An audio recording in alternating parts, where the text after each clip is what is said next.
Sejam bem-vindos e bem-vindas, pessoal do terceiro ano, para essa aula.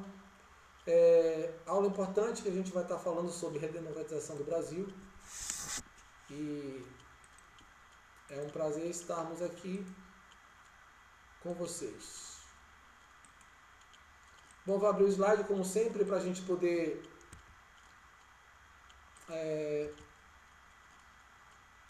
visualizar melhor. E vamos nessa. Falar de redemocratização do Brasil.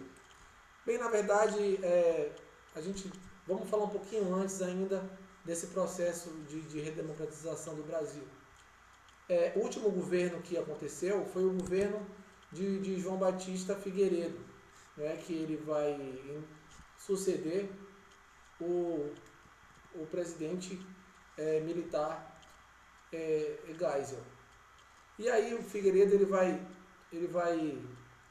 ser indicado pelo próprio Geisel, eleito presidente por via indireta também, vai governar com uma Constituição reformada que vai permitir a extinção dos atos institucionais, por exemplo. E aí, sobre esse regime militar, que vinha desde 64, a última eleição direta para presidente fora em 60, já teve uma conturbada situação com a renúncia lá de Jânio Quadros e o início do governo que foi turbulento nessa transição do governo de Jango, que sofreu o golpe. Mas ainda tem que falar um pouquinho dessa parte aí da abertura política, que aconteceram algumas coisas. Por exemplo, ainda no ano de 79, que foi um ano bastante...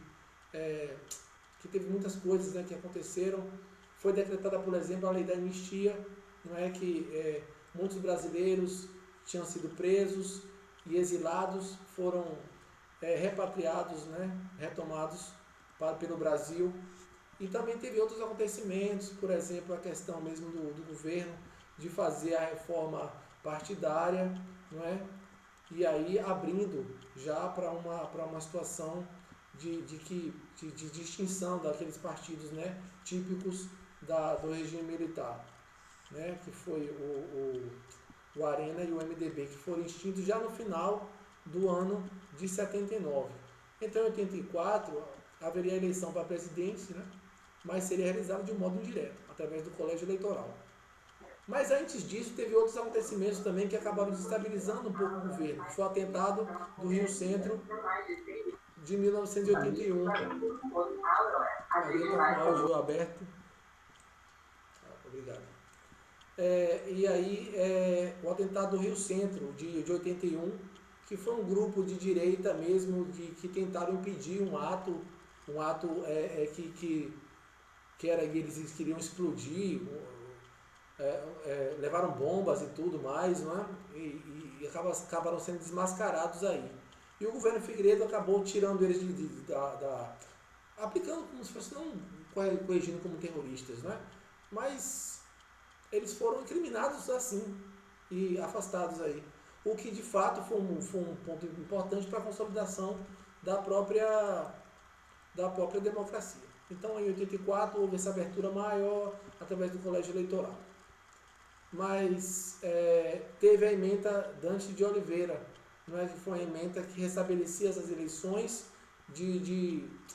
eleições diretas, que foi em abril, mas que foi rejeitada aí pelo Congresso Nacional. Porém, ganhou campanha de 84 às ruas, as pessoas foram para as ruas, artistas também acabaram aderindo, e foi um momento de bastante esperança para o povo brasileiro também, que queriam participar do cenário político, depois de longos 21 anos. A redemocratização do Brasil. Então, depois de 21 anos com o regime militar, o primeiro presidente civil foi eleito por meio de eleições indiretas. Nesse quesito, é bom a gente destacar que alguns partidos, como, por exemplo, o próprio Partido dos Trabalhadores, o PT, acabou não participando, não colocando assim nenhum candidato para disputar as eleições, até porque eles acharam que eram ilegítimos, os candidatos não eram candidatos legítimos. e que não mereciam estar disputando. Então eles não acabaram, tanto ele como o Partido Comunista também não participou das eleições. Mas aí vai ter aí a eleição de Tancredo Neves, não é? Que vai ser alguém que vai lutar bastante por essa redemocratização do Brasil, né? O Tancredo Neves, ele quis o fato, né, que ele fosse o primeiro presidente aí civil depois dos 21 anos, mas ele já estava numa idade um pouco avançada, não é? E acabou sofrendo, sendo acometido por uma grave doença intestinal, né? E também era uma pessoa bastante desobediente no quesito da medicina, de acabar interrompendo aí o seu tratamento, né? Mas ele assim, ele estava muito preocupado com a questão mesmo do internamento. Ele postergou um pouco ser internado porque ele ficou em dúvida, tipo, ele ficou bastante preocupado com a questão, porque foi informado de que o governo Figueiredo e os descontentes da linha dura, que acabavam podendo voltar ao poder. Existiam esses rumores, né? Mas aí a tragédia acabava se avizinhando e ele acabou sendo, então, acometido por essa doença. Foi internado lá no Hospital de Base de Brasília, mas acabou falecendo. E aí o vice acabou assumindo, né? O vice dele era alguém que tinha apoiado o próprio regime e que era uma pessoa que já tinha apoiado o regime, não era um bom nome, mas acabou o destino que o presidente fora então José Sarney, que substituiu, cumprindo já essa norma que estava pré-estabelecida lá nas emendas, né? José Sarney, 85 a 90 vai ser o governo aí. Então o governo Sarney vai ter aí alguns pontos importantes nesse período do Brasil, da questão de redemocratização, né? E tudo mais. Aí vai ter o Rock in Rio, que vai ser um episódio que foi muito marcante, não é? Que foi o primeiro Rock in Rio que teve aqui em 85, já no 1º de janeiro lá, o Barão Vermelho, Cazuza, né? Naquela música Pro Dia Nascer Feliz, né? Dando boas-vindas a esse novo ano, mas também esperançoso, né? De um Brasil diferente, de dias melhores pudesse estar a caminho. Mas assim, foram anos bem difíceis, né, com o aumento da inflação e da crise econômica que se instaurou, e teve várias trocas de ministros da Fazenda, né, da Economia. E foi instalada uma Assembleia Constituinte para a promulgação de uma nova Constituição, porque tinha mudado bastante, né, então todo regime que muda bastante sai de uma ditadura, com tantas emendas que teve, outras situações que eram propícias para aquele determinado período. Agora foi a Constituição de 88, né, que vai ser inaugurada no governo, vai ser a Assembleia Constituinte formada, presidida pelo inesquecível Ulisses Guimarães, e vai ser conhecida como a Carta Cidadã, promulgada em 5 de outubro de 88, e vai garantir os direitos civis, restituindo muitos direitos que foram suprimidos durante o regime militar. Continuando aqui, falar em democratização é lembrar das diretas já. Políticos, estudantes, artistas, grupos politizados das capitais e grandes cidades passaram a organizar grandes comícios com a população, onde a população se colocava em favor da escolha direta para o cargo de presidente. Então aqueles gritos, né, que as pessoas queriam participar, muitos cantores participavam, como eu tinha dito, e foi um movimento que foi muito marcante para a época, né, dos anos 80, e aí a lei de Dante de Oliveira, por mais que ela foi recusada, né, a proposta não foi aceita, mas foi plantado ali a sementinha para que a possibilidade fosse da redemocratização do Brasil mesmo acontecendo. E a figura aí que se destacou foi o Ulisses Guimarães, né, que ele vai ser, graças ao Ulisses Guimarães, que vai acontecer essa Constituição, né, ele vai presidir essa Assembleia Constituinte.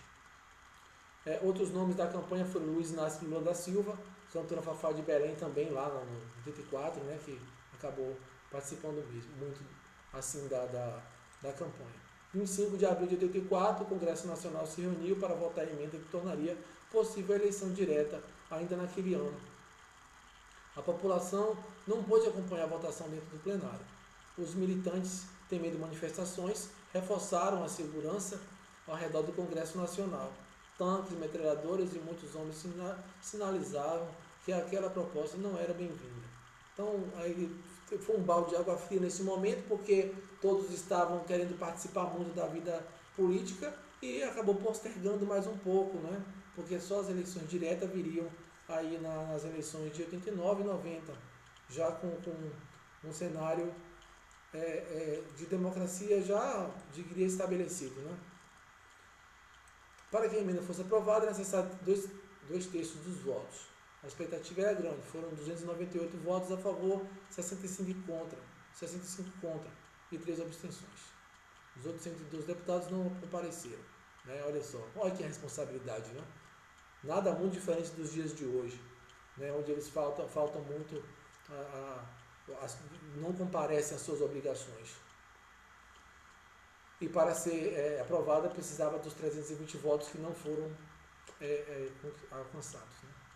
Aí o fim do sonho, a gente está falando das eleições diretas, os nomes foram Paulo Maluf do PDS e Tancredo Neves do PMDB foram indicados, por isso que o PT e o Partido Comunista não participou, porque achou que não foi justo, né, essa situação. Aqui Tancredo de Almeida Neves, fala um pouco dele, ele nasceu em 1910, 1985, era mineiro, né, e aceitou o desafio de se candidatar à presidência. Primeiramente o nome era de Ulisses Guimarães, mas ele acabou vencendo aí as eleições, sendo eleito o primeiro presidente civil do Brasil, né, com 20 anos, como a gente estava falando, mas infelizmente ele foi acometido por uma infecção que é um problema que ele tinha, né, no estômago,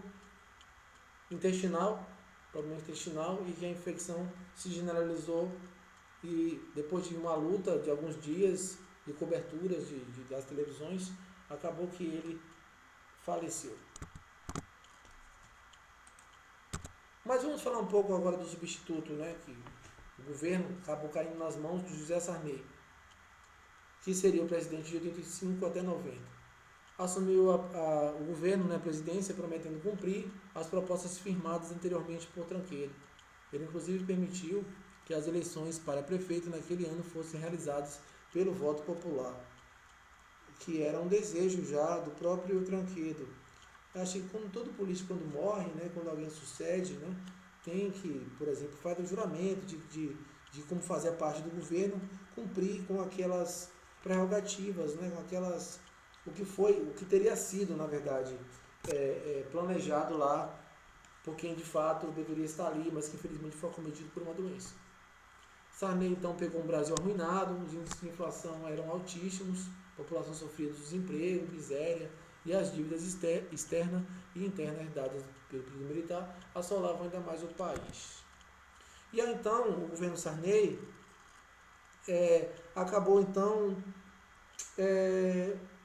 Sarney acabou tendo algumas coisas importantes no governo dele, né? Voltando só um pouco o slide lá.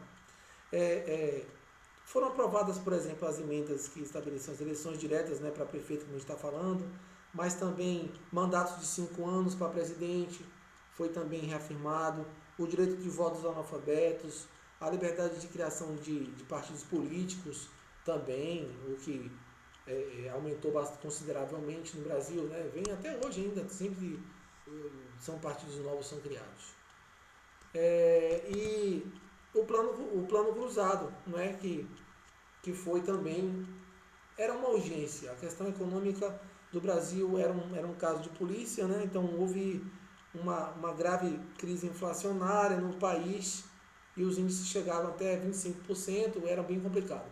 Então, quem foi convidado e foi o líder, digamos assim, para arrumar essa situação, foi o ministro da Fazenda, Dilson Funaro. Né? Dilson Funaro, que vai elaborar esse plano de estabilização econômica. Não é? E em 28 de fevereiro de 86 que foi anunciado o plano cruzado, mas que para dar certo, talvez pudesse a população sofresse algum tipo de, não diria injustiça, mas algum tipo de descontentamento, que entre esses pontos, que a gente está destacando aqui, nessa transição principalmente da moeda, que é uma situação que antes era o cruzeiro, né, e foi mudado para o cruzado, uma criação de uma nova moeda aí, nas medidas que o plano cruzado tinha, substituição do cruzeiro, que estava muito desvalorizado e também era muito associado aos militares. Congelamento dos preços das mercadorias, congelamento dos salários também, o que não vai ser bem aceito pela população, e fim da correção monetária também. Esse plano foi muito criticado, muitos dos produtos que acabavam... Na verdade, o que aconteceu foi o seguinte, foi o congelamento de preços também, não é? O congelamento aqui, o congelamento do preço das mercadorias e dos salários. Então, o preço foi congelado, foi tabelado, né? Os produtos foram tabelados. No primeiro momento houve apoio popular ao plano, mas vários produtos começaram a sumir, a desaparecer das prateleiras do comércio, e aí as pessoas acabaram ficando insatisfeitas, não é? O plano acabou fracassando e essa estabilização econômica não foi alcançada. O plano então foi um fracasso. E a população, porém, aprovou a iniciativa do novo presidente. Os consumidores passaram a fiscalizar os preços e a denunciar se houvesse a remarcação, mas a euforia durou pouco. Os produtos começaram a assumir das prateleiras, o preço dos aluguéis disparou e a inflação voltou a subir. Então, como é a situação que a gente fala, um ditado popular, né? Tudo que é bom dura pouco, não é? Nesse primeiro momento, um momento de expectativas de que as coisas poderiam mudar, que voltar a um tempo de esperança, né? Mas acabou que não funcionou muito bem. E aí o mesmo governo incentivando, né, a questão da fiscalização. Aí teve uma campanha chamada Fiscais do Sarney, as pessoas acabavam indo, né, para os mercados, levar a tabela e aí dos preços que tinham, e aí fiscalizando, né, sendo um fiscal do Sarney também, para que se houvesse algum preço fora do que estava tabelado, pudesse o próprio mercado sofrer ali, né, as punições cabíveis necessárias. Então todo mundo tinha o crachá de fiscal do Sarney, né? Foram lançados outros planos depois para combater a inflação. O Plano Cruzado 2, o Plano Bresser e também o Plano Verão. Mas todos também acabaram fracassando, não foram adiante e foi um problema aí. O Plano Verão também, né? Sarney deixou a presidência em 90 sem conseguir equilibrar as contas do país e sem conseguir também equilibrar a inflação. Mas assim, a gente pensando bem nessa situação toda, desde o plano cruzado, o plano Bresser, né, que foi, modificava o ministro, né, saiu disso o João Funaro e entrou aí os Carlos Bresser para fazer o plano Bresser, por exemplo, né, que foi indicado aí como sucessor do Dilson Funaro. E o objetivo desses planos todos, tanto o plano cruzado como o plano Bresser e o plano Verão, que foi o último plano, né, do governo, era deter a aceleração inflacionária. Não tinha o objetivo, por exemplo, de zerar a inflação, mas era aliviar um pouco, né? Porque o Brasil não enfrentava uma crise de tais proporções desde o dia 31 lá, né? De 84. Era um outro ar, outra atmosfera que deveria ser modificada, mas que tentaram e não conseguiram, né? E a inflação estava nas alturas. E enquanto o salário estava diminuindo. Algo muito parecido com os dias de hoje, né?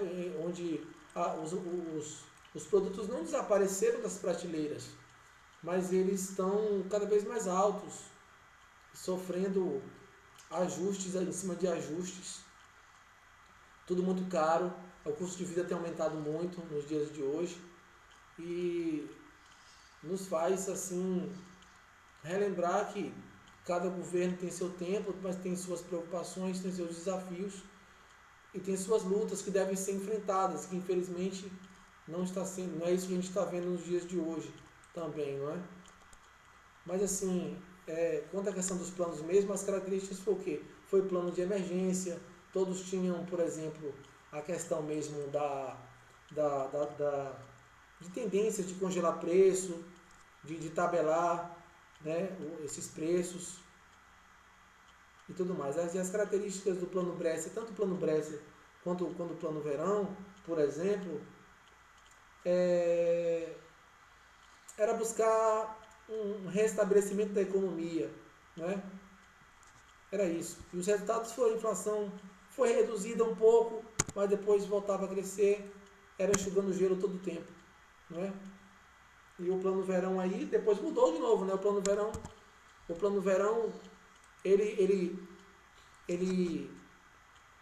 foi anunciado por um outro ministro da Fazenda, né? Não é, era o Maílson, né? Depois saiu, depois entrou o Bresser, que sai também.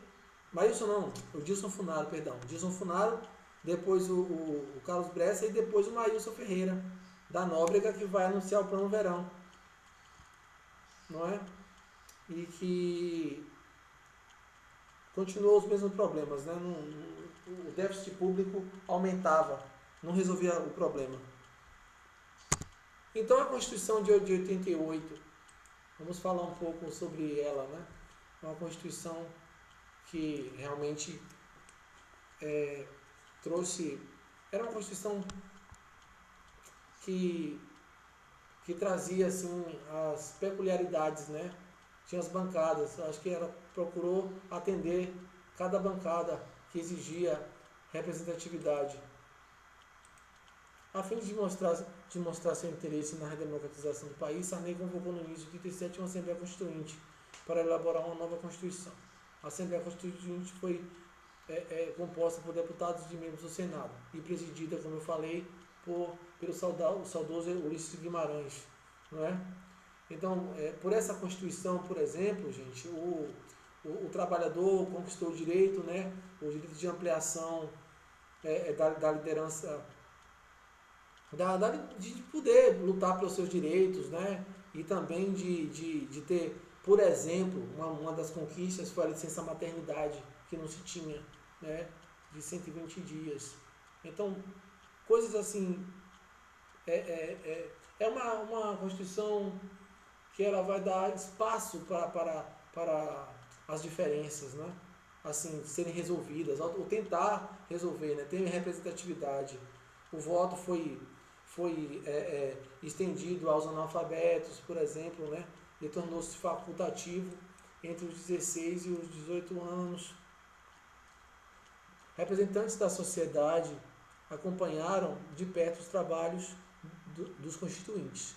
O fim da ditadura militar ainda era recente, por isso um dos principais objetivos da Constituição era estabelecer a democracia no Brasil. Isso foi um momento importante, né, dessa Constituição, que possibilitou aí essa reabertura. Depois de 20 meses de trabalho e discussões, no dia 5 de outubro de 88 foi promulgada então a Constituição do Brasil, a mesma que está em vigor atualmente, conhecida como Constituição Cidadã. Constituição Cidadã. E aí temos à direita aqui o artigo número 5, né?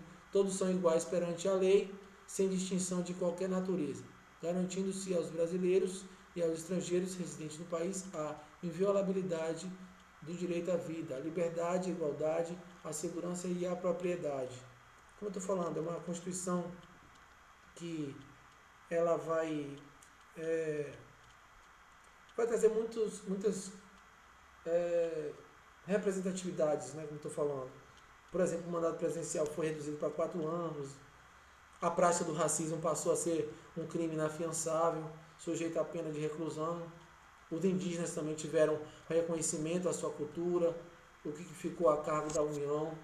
E então, o que acontece é que, por exemplo, a gente está vendo aí nesse governo atual a perda, né, os indígenas lutando pelos seus direitos novamente, lutando pelas suas terras, pelos seus direitos, e fazendo com que o próprio STF votasse novamente essa questão, né, da remarcação das terras, o que está já bastante claro na Constituição, né?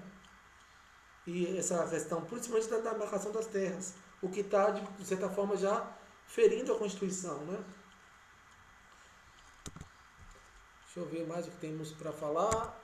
Então, em relação às constituições anteriores, a Constituição de 88 representa um avanço, foi conhecida como cidadã. Então, tem aí alguns pontos. Eleições diretas para cargos executivos e legislativos do sistema presidencialismo. Possibilidade de criação das comissões parlamentares de inquérito, as CPIs também. Não é? Hoje, por exemplo, nós estamos ainda finalizando uma CPI, gente, que é a CPI da situação do Covid, né? Do coronavírus aí.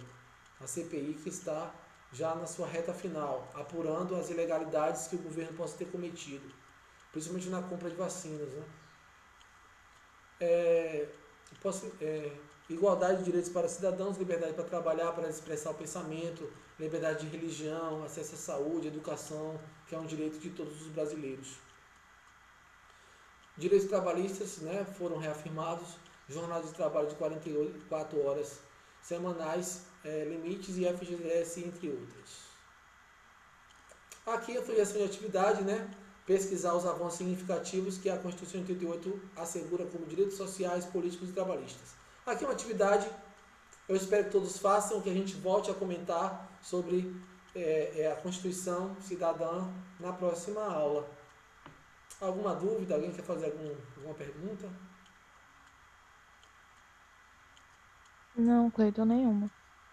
Não sei se eu falei muito rápido, porque são muitas informações, mas eu acho que damos conta aqui dessa primeira parte da democratização do governo Sarney, que era um governo que iniciou... ele foi um governo que já iniciou sob o olhar meio de desconfiança, né? Porque as coisas mudaram. Infelizmente, o presidente que for eleito foi acometido por uma doença e foi morto, o que jogou um balde de água fria em todo mundo que estava colocando nas mãos dele, um político de bem, né, que tinha participado da vida pública do Brasil em governos bem-sucedidos, como o próprio governo de Getúlio Vargas, por exemplo. Né, o Tranqueiro foi ministro dele. Então, foi, ao mesmo tempo que é um ar de euforia, foi um balde de água fria, assim, pela morte dele e pela sucessão ali do vice. E o medo de voltar novamente à questão dos militares, ou talvez um medo que ele tinha do próprio Tranqueiro, ele tinha um medo de perder essa luta, né, que o Brasil travou para tirar os militares do poder e ter a redemocratização, algo que fosse o melhor caminho para os brasileiros naquele momento. Mas ele morreu, foi acometido pela doença, e o Sarney continuou, meio que sob um olhar de desconfianças. Foram anos que são conhecidos, né, como a década perdida, os anos 80, o que eu não acho que foi. Os anos 80 foram anos difíceis, como qualquer outra década, que tem as suas dificuldades, mas que o brasileiro, como sempre, lutando muito e sempre trabalhando para construir dias melhores e um futuro de um Brasil mais promissor. Então é isso, façam essa atividade que está aí embaixo, pesquisar os avanços significativos que a Constituição de 88 assegura como direitos sociais. E ainda mais em tempos como esse que a gente está vivendo, né, gente? Em que a nossa Constituição está sendo ferida e a gente está bastante preocupado com esse cenário atual político do Brasil, e a gente pode estar atento aos próximos passos, aos próximos dias deste governo bastante instável. Mas vamos lá, pesquisando sobre esses avanços significativos da Constituição de 88. Tá bom? Bom, se não há as dúvidas, eu vou ficando por aqui, agradecendo imensamente a presença de vocês. E um abraço e até a próxima. Tchau, Cleiton. Tchau, Cleiton. Tchau, Cleiton. Tchau, até a próxima. Se cuidem, fiquem bem.